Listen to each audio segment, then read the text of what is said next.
Namanya Wandi, seorang remaja laki-laki berusia 20 tahun, berasal dari sebuah desa kecil di Kabupaten Pemalang. Anak kedua dari 3 bersaudara itu dikenal kalem, pendiam, tapi berani mencoba hal-hal baru. Setelah menempuh pendidikan di Jogja, ia akhirnya memasuki semester akhir dan seperti mahasiswa lain, ia diwajibkan mengikuti kuliah kerja nyata KKN. Tahun itu, Wandi dan kelompoknya ditugaskan ke sebuah desa terpencil di selatan Kabupaten Banyuwangi. Lokasinya jauh dari kota, dikelilingi hutan lebat dan akses jalan yang hanya berupa aspal retak bercampur tanah merah. Bagi Wandi, ini adalah pengalaman pertama tinggal jauh dari rumah dan benar-benar berada di desa yang terasa asing. Hari pertama mereka sampai, udara terasa berbeda. Desa itu seakan terpisah dari dunia luar. Pepohonan raksasa mengelilingi pemukiman. Suara jangkrik dan burung malam begitu nyaring. Mereka disambut kepala desa dengan ramah. Namun dari tatapan penduduk ada rasa yang sulit Wandi jelaskan. Seperti ada sesuatu yang disembunyikan. Malam pertama, mereka ditempatkan di sebuah rumah kosong milik warga yang sedang merantau. Rumah itu sederhana, berdinding papan dengan atap genting tua. Wandi menempati kamar di bagian belakang bersama 2 temannya. Saat menata barang, ia mendengar bisikan samar dari arah kebun belakang rumah. Namun ia mengabaikannya, mengira hanya suara angin. Malam kedua, gangguan itu semakin terasa. Saat semua sudah tidur, Wandi terbangun karena mendengar suara ketukan di jendela. Perlahan ia membuka mata, dan di balik tirai ia melihat siluet seorang perempuan berdiri tegak. Rambut panjang terurai, tubuhnya kurus, matanya menatap lurus ke arahnya. Wandi menahan napas, tak berani bergerak. Lalu tiba-tiba sosok itu menghilang begitu saja. Keesokan paginya, ia menceritakan kejadian itu pada teman-temannya, namun hanya ditertawakan. "Ah, paling koi ngimpi, Wan," kata salah satu temannya. Tapi di hati kecilnya, Wandi yakin itu nyata. Hari-hari berlalu. Wandi semakin sering diganggu. Terkadang ia mendengar langkah kaki mengikuti saat ia pulang dari balai desa malam hari. Pernah pula ia melihat bayangan melintas di antara pepohonan, padahal tak ada seorang pun. Gangguan puncaknya terjadi saat malam ke-10. Ia terbangun karena mendengar suara tangisan perempuan di dalam kamarnya. Saat membuka mata, di ujung ranjangnya duduk seorang perempuan muda berwajah pucat, bibir membiru, mata kosong, sambil menangis lirih. "Namaku Rima," bisiknya. "Kenapa kamu di sini?" tanya Wandi gemetar. "Aku tidak bisa pergi. Aku butuh seseorang untuk menemaniku." Seketika tubuh Wandi kaku. Ia ingin berteriak, tapi suaranya tercekat. Sosok itu perlahan mendekat, menatap matanya lekat-lekat sebelum menghilang begitu saja. Esok harinya, Wandi nekat bertanya pada salah satu warga tua di desa itu. Awalnya mereka enggan bicara, tapi akhirnya seorang nenek berusia sekitar 70 tahun, membuka cerita. Rima itu anak KKN desa sini. Dia meninggal beberapa tahun lalu. Dibunuh pacarnya sendiri di hutan dekat sungai. Mayatnya baru ditemukan beberapa hari setelahnya. Sejak itu, banyak yang bilang arwahnya tidak tenang. Kadang muncul, kadang hilang. Dia sering mendekati orang-orang dari luar desa. Mendengar itu, tubuh Wandi merinding. Apalagi wajah Rima yang ia lihat sangat nyata seolah masih hidup. Sejak tahu namanya, gangguan semakin menjadi. Rima sering muncul dalam mimpi Wandi, memanggil-manggil namanya. Bahkan kadang marah. Pernah suatu malam, teman sekamarnya terbangun karena mendengar Wandi berbicara sendiri dengan suara lirih. Padahal ia sedang tertidur. Namun bibirnya bergerak, seolah menjawab pertanyaan seseorang. "Jangan tinggalkan aku." Begitu kata-kata yang terdengar. Teman-temannya ketakutan.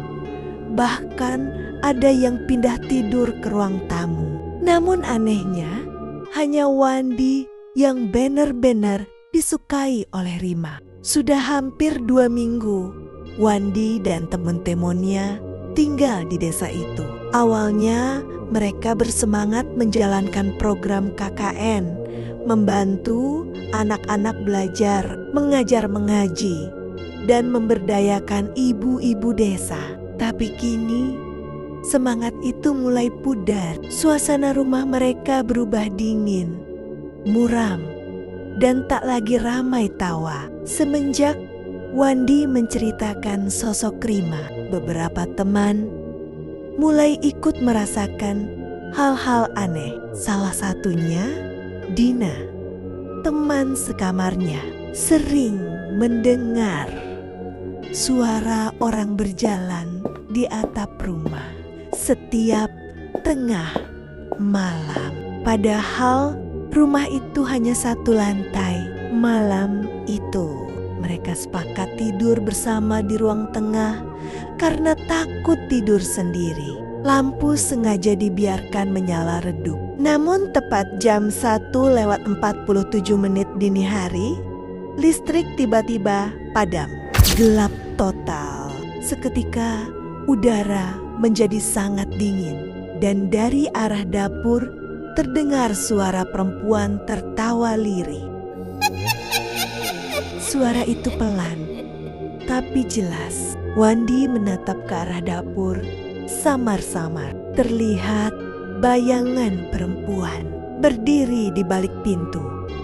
Tubuhnya pucat, rambutnya menutupi wajah. "Rima," bisik Wandi tanpa sadar. Seketika tubuhnya gemetar. Ia mengenali sosok itu. Dina yang duduk di sebelahnya langsung menjerit karena melihat mata merah menyala dari arah dapur. Begitu lampu kembali menyala, sosok itu lenyap. Hanya tersisa genangan air di lantai. Seolah seseorang baru saja berjalan dengan kaki basah dari luar rumah. Keesokan paginya, kepala desa datang ke tempat mereka, menanyakan kondisi.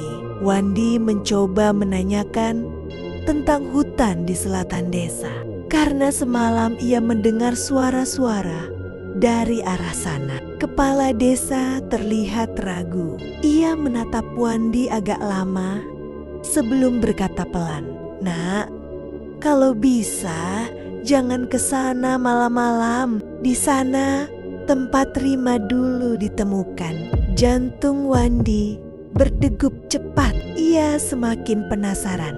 Sore harinya, tanpa sepengetahuan teman-temannya, Wandi berjalan sendirian menuju hutan selatan.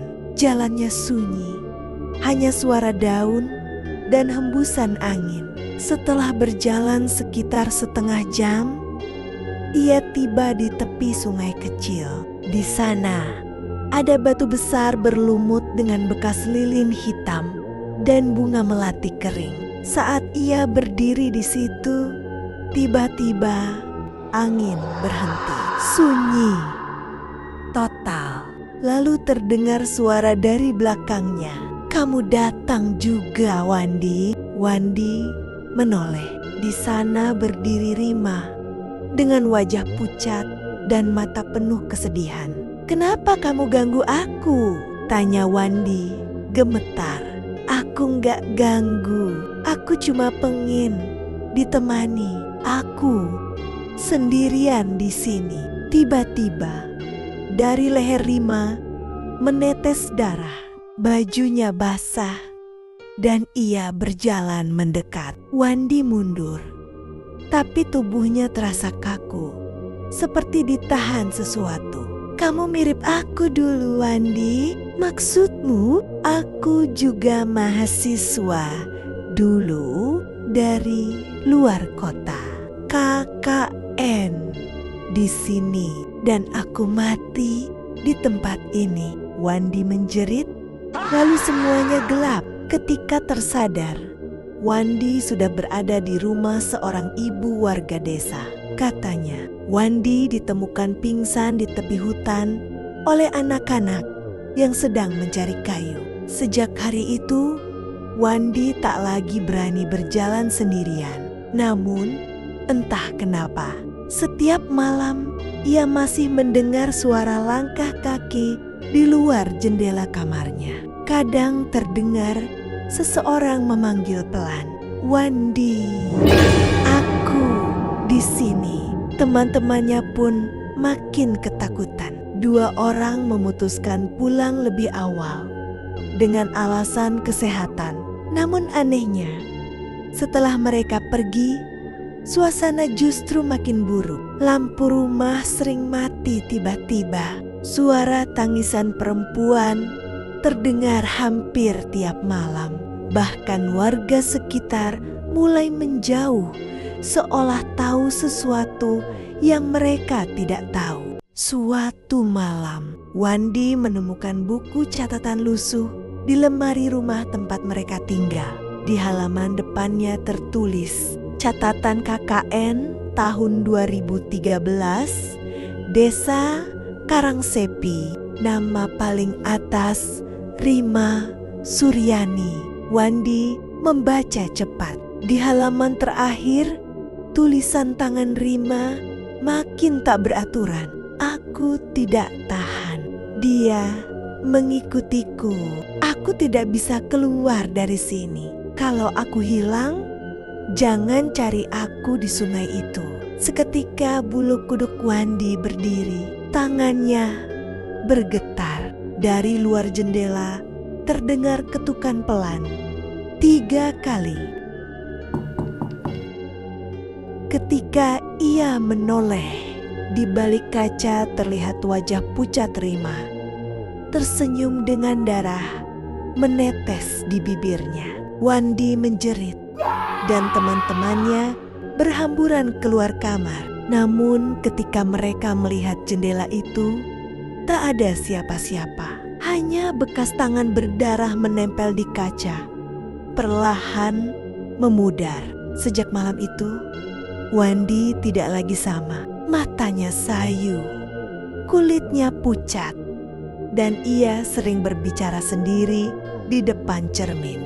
Dina, teman sekamarnya, mulai khawatir. Ia pernah memergoki Wandi berdiri di kamar mandi tengah malam, menatap cermin sambil berbisik pelan, "Rima, aku tahu kamu di sini." Ketika Dina memanggilnya, Wandi menoleh pelan.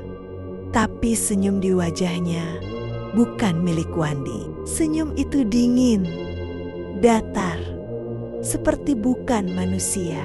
Beberapa menit kemudian, Wandi pingsan, dan saat sadar, ia sama sekali tidak mengingat kejadian itu. Hari-hari berikutnya, tubuh Wandi mulai menampakkan tanda aneh. Di lehernya muncul bekas memar panjang seperti lilitan tali. Awalnya samar, tapi setiap hari semakin jelas ketika Dina menunjukkan hal itu ke teman-teman lain.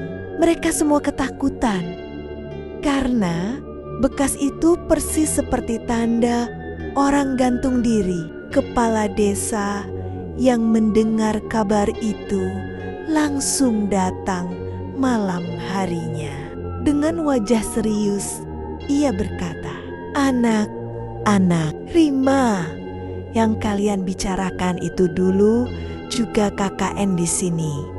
Dia meninggal gantung diri di hutan selatan, di tempat kalian temukan batu besar itu." Ruangan mendadak hening. Suara jangkrik pun seperti menghilang. Kepala desa melanjutkan dengan nada berat. Sebelum meninggal, Rima sering kerasukan. Katanya, dia melihat sosok dirinya sendiri di cermin. Sejak itu, tak ada yang berani menempati rumah ini. Dina menatap Wandi, yang kini duduk diam menunduk. Namun, saat Dina memanggil namanya, "Wandi, Wandi," Wandi perlahan mengangkat kepala. Matanya berubah merah menyala, dan dari bibirnya keluar suara serak, "Aku bukan Wandi." Malam itu menjadi malam paling kacau selama KKN. Wandi tiba-tiba mengamuk, menjerit, menangis, dan memukul dinding hingga tangannya berdarah. Ia terus berteriak nama Rima berulang-ulang, seolah sedang berbicara dengan seseorang yang tak terlihat. Teman-temannya berusaha menenangkan, namun Wandi seperti kehilangan kendali penuh. Lalu, tiba-tiba ia berlari keluar rumah menuju arah hutan selatan. Dina dan dua teman laki-laki mengejar di bawah hujan deras. Kilatan petir membuat jalan setapak terlihat jelas. Dan di tengah kegelapan, mereka melihat Wandi berdiri di depan batu besar tempat Rima dulu meninggal. Tubuhnya basah kuyup, rambutnya menutupi wajah, dan ia sedang mengikat tali di dahan pohon. "Wandi, jangan!" Dina menjerit sambil berlari. Tapi kilat menyambar keras. Untuk sesaat, pandangan silau ketika cahaya petir meredup. Wandi sudah tergantung. Wandi tidak benar-benar mati. Malam itu, ia ditemukan pingsan dengan tali masih melingkar di leher. Napas tersengal tapi masih hidup. Tim medis desa segera membawanya ke rumah sakit kabupaten. Namun sejak sadar, Wandi tidak lagi mengenali siapapun. Ia hanya menatap kosong ke arah jendela dan berkata pelan, "Dia belum pergi. Dia masih di sini. KKN sudah lama selesai." Teman-teman Wandi pulang ke kota masing-masing, tapi Wandi masih menjalani terapi di Yogyakarta. Dina kadang datang menjenguk, membawa kabar kecil tentang kampus. Tapi Wandi hanya tersenyum tanpa ekspresi. Hingga suatu hari, saat Dina pamit pulang, ia menoleh ke kaca jendela kamar rumah sakit. Di sana, di balik bayangan Wandi, tampak seorang perempuan berambut panjang berdiri di belakangnya dengan mata merah menyala dan senyum samar. Tulisan di kaca itu membentuk embun yang perlahan terbaca. "Terima kasih Wandi, sekarang aku tidak sendiri lagi."